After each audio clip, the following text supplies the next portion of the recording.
we have discussed few of problems which are based on synchronization mechanism, the reader-writer problem and producer-consumer problem. The next problem is a deadlock. So what exactly the deadlock is? So deadlock is a situation where the execution of two or more processes is blocked because each process holds some resources and waits for another resource held by some other process. What exactly it means? So look at the diagram here. Here P1 and P2, these are two processes.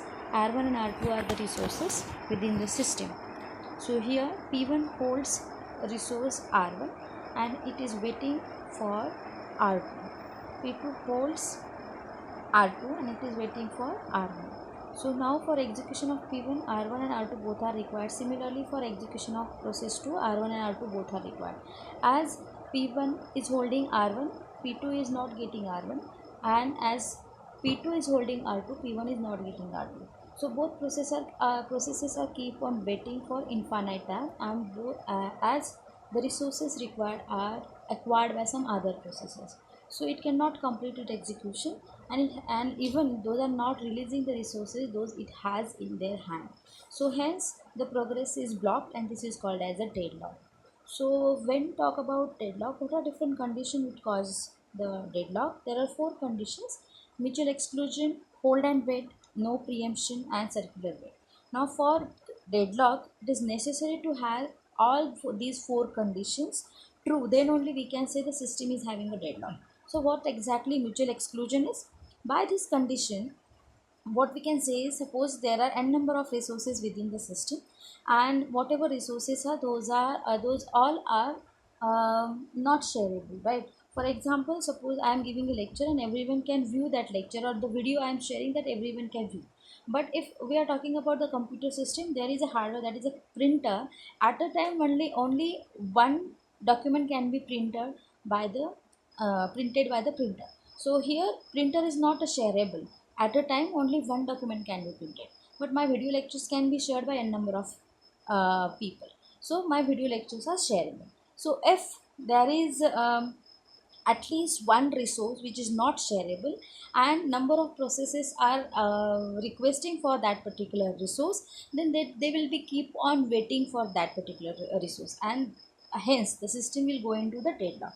So by the definition, the mutual exclusion is, by this condition there must exist at least one resource in the system which can be used by only one process at a time. So rest will be waiting for that. If there exists no such resource, then deadlock will never occur, because all the resources are shareable, and first condition is not satisfied, right? So printer is an example of such resource. The next condition is hold and wait. Now hold and wait, the name itself suggests that there are some resources.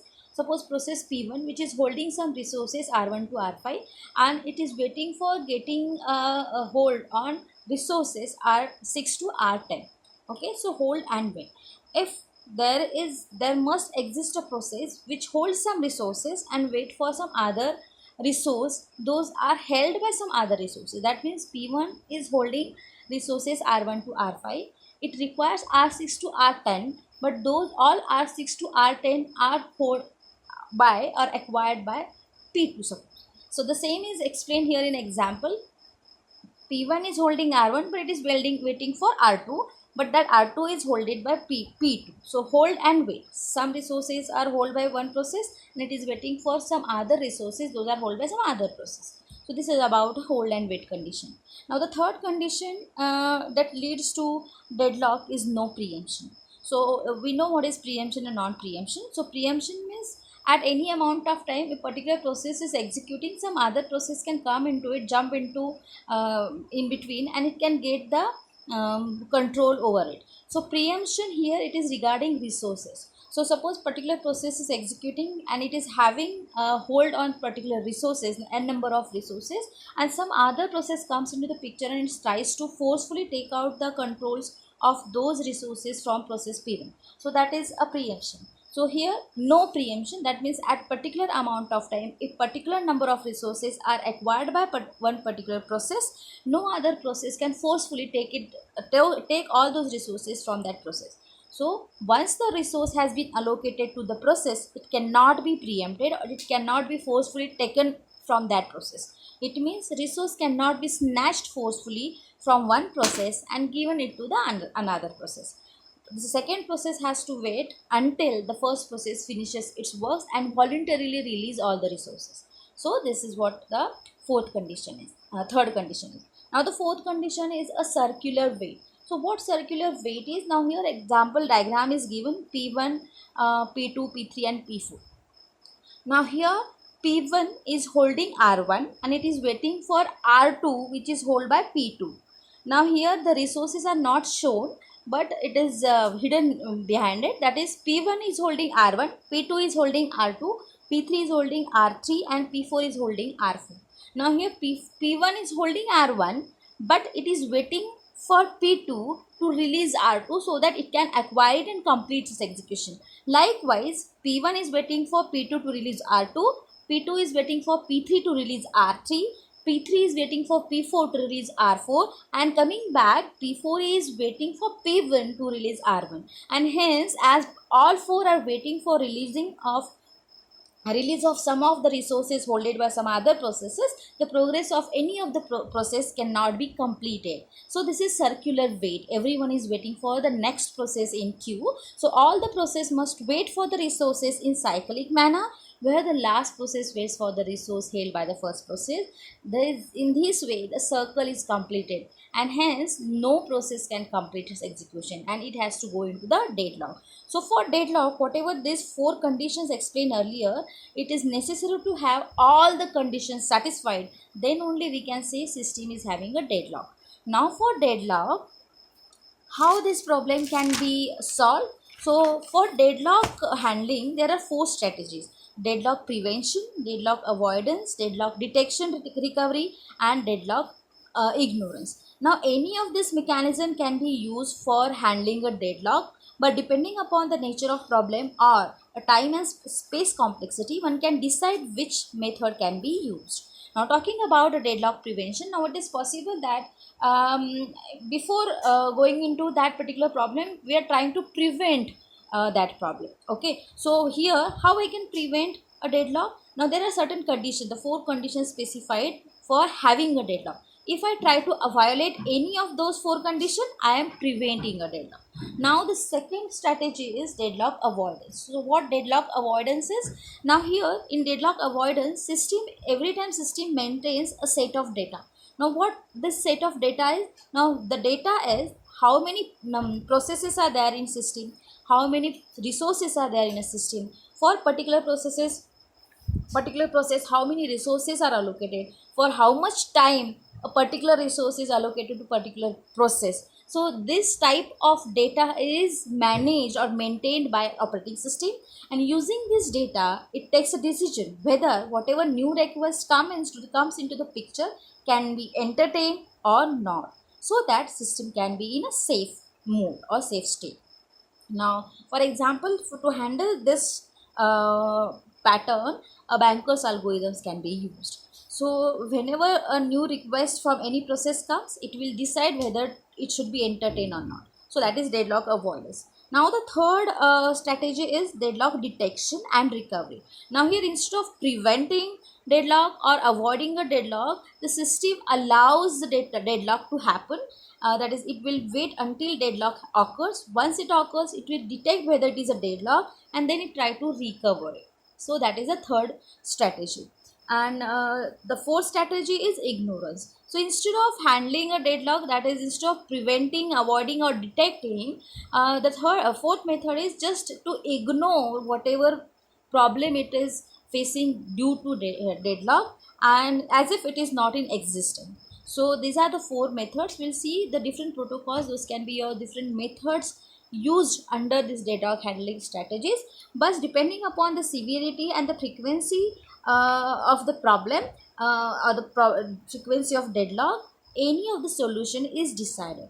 So frankly speaking, in personal computers generally it uses deadlock ignorance because this is what the necessity of this particular problem. So depending upon nature of problem, depending upon space and time complexity, we are trying to identify which of the strategy can be used. So we'll talk about the first strategy, that is a deadlock prevention. So this is a important strategy. Most of the time in GATE exam the questions are asked, the theoretical questions are asked on this deadlock prevention strategy. So what deadlock prevention is, as I said earlier, this is the method where we are trying to violate any one of the four conditions those leads to deadlock occurrence, right? So we are trying to write a protocol so that system won't see deadlock, it won't get into the deadlock. So important thing is it is costlier. So we can use it where the consequences of deadlock are severe, where the risk of life is there or risk of money is there. So mostly in real time system, for example aircraft softwares or in hospital softwares, that to prevent from the deadlock, these protocols are used. So as I say, deadlock prevention is nothing but trying to violate the conditions of deadlock occurrence. So we know there are four deadlock or occurrence condition. So let us see how the first condition, mutual exclusion, can be violated. So assume there is a system with two processes, process P1 and P2. There are two resources R1 and R2. Both resources need both processes needs both the resources for execution, right? That means for P1 R1 R2 both are needed, for P2 also R1 R2 both are needed. At particular amount of time, R1 is assigned to P1 and P1 is waiting for R2, and at the same time P2 is holding R2 and it is waiting for R1. Now resource needs to be made shareable. Here important thing is here, as both are needed by particular P1 or P2, it is possible that for mutual exclusion, to avoid mutual exclusion, what we should do, we can make all the resources shareable. That means at a particular amount of time all resources can be used by all the processes. It can be done with the help of software, but it is very difficult to handle hardware resources in shareable manner.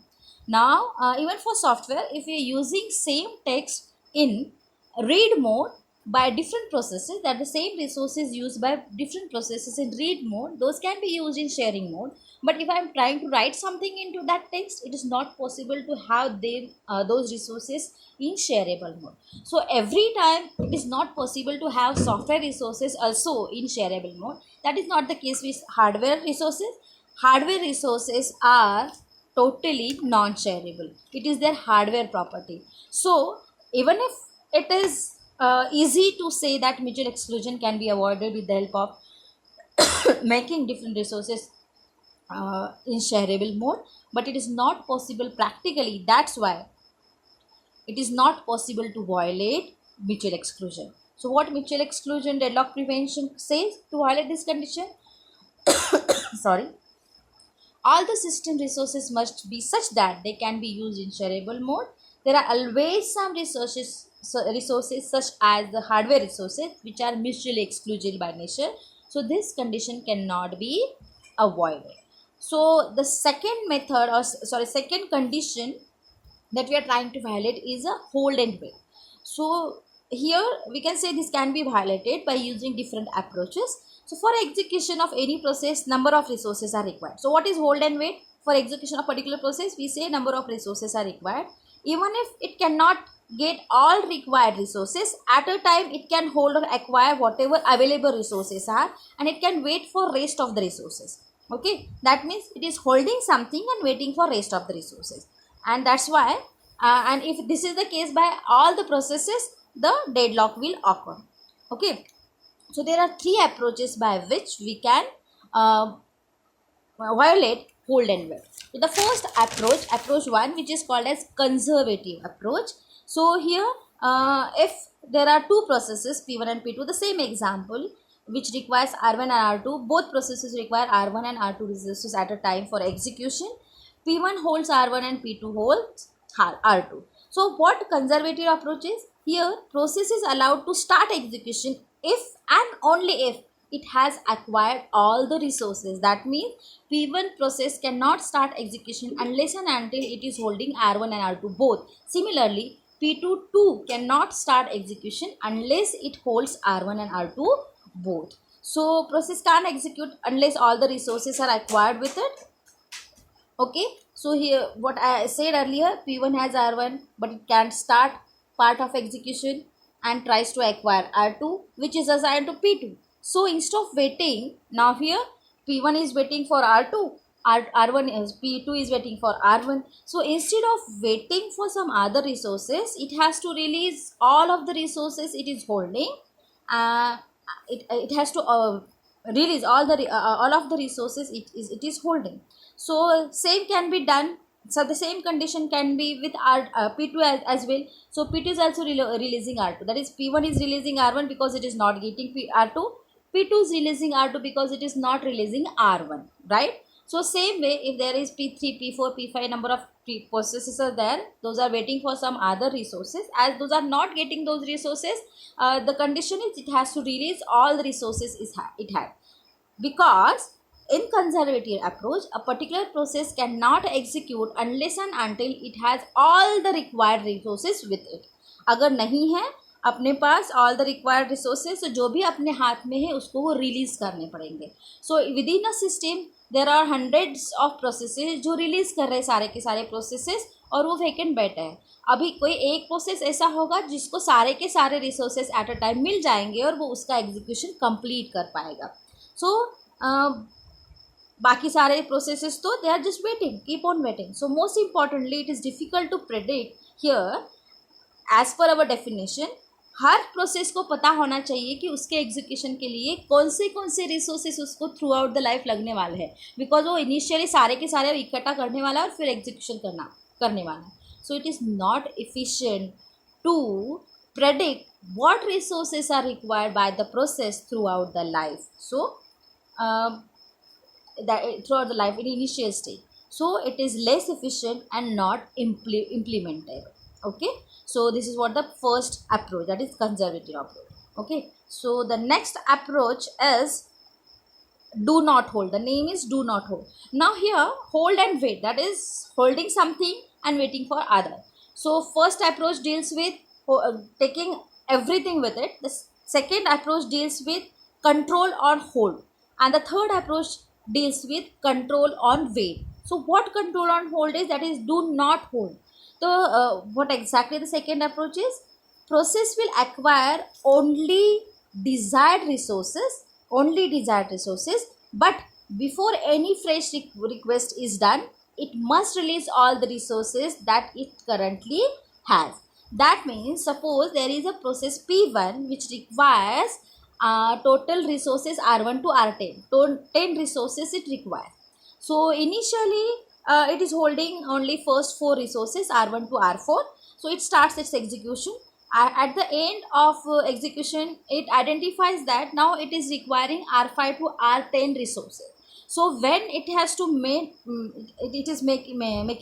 a fresh request for a resource R5 to R10, it is necessary that process P1 should release the previous resources R1 to R4. मतलब अगर process P1 को total 10 resources लगने वाला है, initially उसके पास पहले 4 resources R1 to R4 है, आगे जाके उसको जब पता चलेगा कि उसको R5 to R10 लगने वाले हैं, तो जब R5 to R10 के लिए न्यू रिक्वेस्ट वो जब करेगा, तो वो रिक्वेस्ट करने से पहले जो भी रिसोर्सेज उसके पास है उसको वो सारे के सारे रिलीज़ करने पड़ेंगे और उसके बाद ही वो रिक्वेस्ट सेंड कर पाएगा, right. So this is what the second approach. It should not hold when it asks for new request. Okay, so it is efficient one because no need to predict कि मुझे कितने सारे resources लगने वाले हैं throughout the life, and it can be implementable, right. So important thing is जब सारे resources यहाँ पे सारे रिसोर्सेज एक साथ एक्वायर करने की ज़रूरत नहीं. जैसे जैसे लगने वाले हैं इफ़िशियंसी बढ़ेगी, इसकी वजह से इफ़िशियंसी बढ़ेगी, और जब अदर प्रोसेसेस भी जो मैं रिलीज़ कर रही हूँ उसको यूज़ कर पाएंगे. Once some processes resources are release, दूसरा कोई प्रोसेस है जिसको लगने वाला है वो यूज़ कर पाएगा. लेकिन important thing is in greed of asking for the new resources, मुझे पहले मेरे हाथ में जो है उसको छोड़ना पड़ेगा. So it is possible that I am losing all the resources from my hand. जो हाथ में है वो भी चले गए और जो नए हैं वो मिलने की भी गारंटी नहीं है। अगर जब तक मैं मेरे हाथ के छोड़ रही हूँ कोई और जो भी प्रोसेस है वो रिसोर्स भी ले रहा है। So this can be done. So here starvation is possible but deadlock is avoided. So important है क्या, काम होने के बाद मैं अपने रिसोर्सेज रिलीज कर दूँ और देन ओनली मैं दूसरे रिसोर्सेज के लिए रिक्वेस्ट कर पा रहा हूँ। This is what do not hold, we are controlling on hold. That is, the process is allowed to acquire the resources it desires at the current moment. After acquiring, it starts its execution. Now, before making new requests, it has to compulsorily release all the resources it has, and then only it can hold a new resources. Now, the third approach is wait timeout. So, now what wait timeout is? Now we know we can hold some resources and wait for second set of resources acquired by the process. That is P1 के पास, P1 को 10 resources लगने वाले हैं, उसने पहले 4 hold करके रखे हैं, उसको आगे 6 रिसोर्सेज के लिए वो वेट कर रहा है, राइट। सो यहाँ पे हम लोग वेट पे कंट्रोल कर रहे हैं। तो अभी अगर एक पर्टिकुलर प्रोसेस इनफाइनाइट टाइम के लिए वेट कर रहा है, सेम केस अगर सारे प्रोसेस के लिए होगा तो number of processes are there, those are in wait state for infinite time और डेडलॉक हो जाएगा। अगर मैं ये वेट वाला जो कंडीशन है उसको हैंडल कर पाऊंगी, then I can handle a deadlock और I can remove a deadlock और can prevent a deadlock. So जो वेटिंग स्टेट है, I am putting on limit on to it, that is here maximum time bound is kept on this waiting state.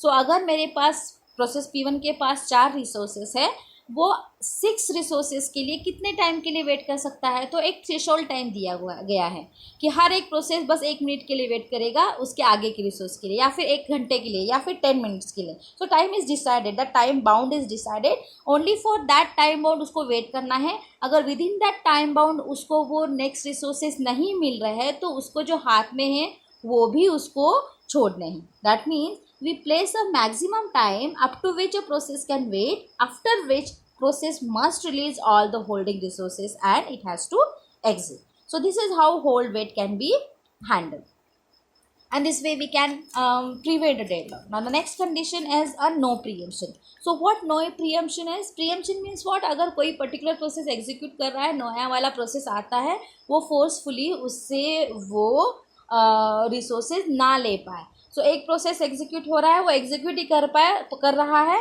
और दूसरे को कुछ भी entertainment नहीं मिल रहा है, वो वेटिंग स्टेट में है, सो वो डेडलॉक में चला जाएगा। तो अगर हम लोग ये प्रीएम्पशन का पार्ट कट कर दें तो वी कैन प्रिवेंट डेडलॉक।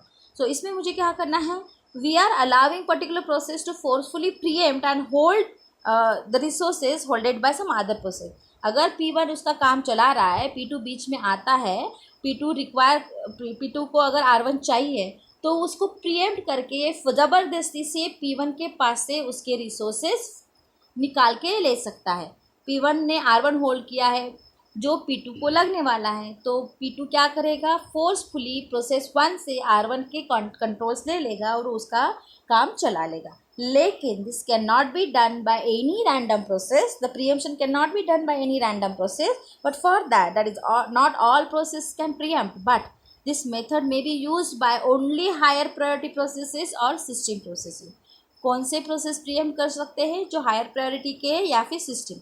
और एक चीज़ है, कौन से प्रोसेस को हम लोग प्रीएम्प्ट करेंगे, कौन से प्रोसेस को हम लोग डिस्टर्ब करके या फिर काट के उसका कंट्रोल ले पाएंगे, जो वेटिंग स्टेट में है, ना कि रनिंग स्टेट में। जो रनिंग स्टेट में है उसको हम लोग कभी प्रीएम्प्ट करके उनसे फोर्सफुली रिसोर्सेज निकाल नहीं सकते हैं। जो वेटिंग स्टेट में प्रोसेसेस है, बस उन्हीं प्रोसेसेस का हम लोग रिसोर्स निकाल सकते हैं। और एक चीज़, जब हम लोग बोल रहे हैं वेटिंग स्टेट में भी जो बड़े प्रोसेस है जिनके पास नंबर ऑफ रिसोर्सेज बहुत ज़्यादा है, उनसे भी पॉसिबली हम लोगों को प्रीएम्प्ट करके या फिर फोर्सफुली रिसोर्सेज नहीं लेने। So this is what the no preemption is. Now the fourth condition that can be handled in deadlock prevention is circular wait. So we know what is circular wait. Circular wait में क्या है, P1 R1 hold कर रहा है, जो मांग रहा है P2 R2 होल्ड कर रहा है, जो मांग रहा है P1। सो यहाँ पे जब तक P1 को R1 R2 दोनों नहीं मिलते उसका एग्जीक्यूशन नहीं होता। सेम वे P2 को भी जब तक R1 R2 दोनों नहीं मिलते उसका एग्जीक्यूशन नहीं हो पाता। सो P1 को पहले पता चला कि उसको R2 चाहिए और P2 को पहले पता चला कि उसको R1 चाहिए. So due to hold and wait हम लोग क्या कर रहे हैं, P1 R2 को होल्ड कर रहा है, सॉरी P1 R1 को होल्ड कर रहा है और वो R2 के लिए वेट कर रहा है, और P2 R2 को होल्ड कर रहा है, वो R1 के लिए वेट कर रहा है. अभी ये वेट कंडीशन जो है इनफाइनाइट टाइम के लिए चलती रही और दोनों का प्रोग्रेस कंप्लीट नहीं हो पाएगा. सो इसके लिए हम लोग थ्योरेटिकल सोल्यूशन क्या बोल सकते हैं, इफ़ वी नो कि P1 को R1 R2 चाहिए, सेम वे P2 को भी R1 R2 चाहिए. अगर हम लोगों ने इस रिसोर्सेज को ऑर्डर्ड मैनर में रखा, दैट मीन्स P1 को R1 R2 चाहिए, सेम वे P2 को भी R1 R2 चाहिए. So that means both P1 and P2 are trying to acquire R1 at a time. If those are the requests are kept in order R1 and R2, P1 required resources R1 and R2 in order. Same way P2 request for resources in R1 and R2. Right. So दोनों को भी first time पे R1 चाहिए. तो at a time हम लोगों को पता है ड्यू टू क्रिटिकल सेक्शन कोई एक ही रिसोर्स एक प्रोसेस को एट अ टाइम मिलेगा. सपोज P2 को मिल गया R1, सो R1 मिल गया और P1 का नहीं मिला तो P1 कुछ नहीं कर पाएगा, वो वेट में चला जाएगा. अभी उसके पास R1 नहीं है तो वो R2 के लिए अगर हम लोगों ने ऑर्डर मैनर में रखा है, इसलिए जब तक उसको R1 नहीं मिलता वो R2 के लिए रिक्वेस्ट भेजेगा नहीं. सो जिसको पहले R1 मिल रहा है वही R2 के लिए भी रिक्वेस्ट भेजेगा. सो P2 पहले उसका पूरा एग्जीक्यूशन कंप्लीट कर पाएगा और वो R1 R2 यूज़ करके उसको रिलीज कर पाएगा. Then P1 can easily access R1 and R2 together और वो उसका एग्जीक्यूशन कंप्लीट कर पाएगा. So easy solution is to make the resource request in order, but this is not possible practically because we know this is not efficient और implementable because we know we can not predict कि हर एक process को कौन से resources चाहिए और वो कौन से ऑर्डर में लगने वाले हैं. So we can not predict it initially. Even if theoretically it is applicable और it seems as a good solution, it is not implementable. So for that we are trying to implement this in the form of a software or some protocol in which initially whatever number of resources are there with the system, all the resources are number, that is the natural numbers are given to each of the resources. अगर मेरे पास total 50 या फिर n number of resources है तो मैं उनको हर एक resource को R1 R2 R3 likewise numbers दूंगी. जैसे प्रिंटर को मैंने R1 लिखा, फिर CPU को R2 लिखा, likewise. So all the resources are numbered by a natural number. और उसके बाद जो भी प्रोसेस आएगा उसको सपोज लगने वाले हैं, प्रोसेस 1 को सपोज कुछ 5 रिसोर्सेस लगने वाले हैं, तो उनको आइदर मैं इंक्रीजिंग ऑर्डर में रिक्वेस्ट भेज सकती हूँ या फिर डिक्रीजिंग ऑर्डर में. So not only for process 1, whatever processes are there inside a system there those can send a request in increasing order. जैसे P1 को सपोज P1 एक प्रोसेस है जिसको रिसोर्स 21 30 और 41 लगने वाला है, तो उसको उसके रिक्वेस्ट रिसोर्स 21 30 और 41 इसी सीक्वेंस में भेजने हैं.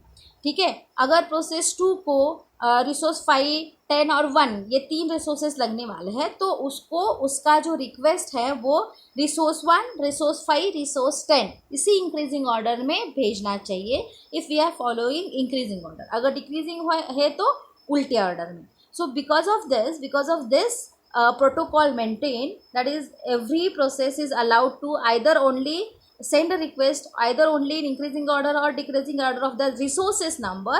A direct acyclic graph is generated and hence a circular path is destroyed and circular weight is destroyed and deadlock can be prevented. अभी for example suppose मेरे पास एक प्रोसेस है और वो एक्वायर कर रहा है R1 R10 R15 R40. Okay. और सेकेंड प्रोसेस आ रहा है जो उसको चाहिए R20 R30 R41. सो वो उसी सीक्वेंस में इंक्रीजिंग ऑर्डर में ही हर एक रिसोर्स को एक्वायर करेगा. अभी एक कंडीशन ऐसे बीच में आ सकती है. अभी यहाँ पे मैंने जैसे बोला इनिशियल तो मुझे पता नहीं है, जैसे जैसे रन टाइम मुझे पता चलेगा कि इसके आगे मुझे ये रिसोर्स लगने वाला है, तो अगर कोइंसिडेंटली मुझे इंक्रीजिंग ऑर्डर में ही रिसोर्स लगने वाला है then it is okay. But ऐसा कुछ कंडीशन आया जैसे सपोज मैंने R1 R10 R15 resource acquire किए, उसके बाद मुझे समझ में आया कि मुझे R5 लगने वाला था. So what can be done. So R5 के ऊपर के रिसोर्स नंबर्स जो भी उस पर्टिकुलर प्रोसेस ने होल्ड किए हैं उन सबको मुझे रिलीज़ करना पड़ेगा. And then I have to go back and acquire that R5 and then again उसके आगे के इंक्रीजिंग ऑर्डर में मुझे रिसोर्सेज लेने हैं. That means in case increasing order is followed and if a process requires lesser number of resource, then it must release all the resources having larger number, and after releasing जो अभी laser number वाला resource लगने वाला था उसको acquire करेंगे and then again री acquire what ever resources मैंने छोड़ दिए थे, रिलीज कर दिए थे, उनको वापस री एक्वायर करके एग्जीक्यूशन कंप्लीट करना पड़ेगा. सेम वे अगर डिक्रीजिंग है तो उल्टी डायरेक्शन में. So this is how we can avoid or prevent a deadlock. The drawback is it may cause starvation, but it will never lead to deadlock. So our aim is to prevent deadlock. So these are the 4 methods by which we can prevent a deadlock. This one, the last one, circular one, circular weight is the most practical approach and implementable. So it is, in short, whatever 4 strategies are given for deadlock handling, the deadlock prevention is most costliest method. But wherever a severe or frequent, based on the severity and the frequency of deadlock, the preventions can be used. For example, the severity means suppose there are some real time system in which अगर life या फिर बहुत ज़्यादा नुकसान का अगर कहीं पे हम लोगों को डाउट है, तो in that case the deadlock preventions are better. When we'll see how avoidance, detection, recovery and ignorance can be done. But for the time being, this is how deadlock is prevented.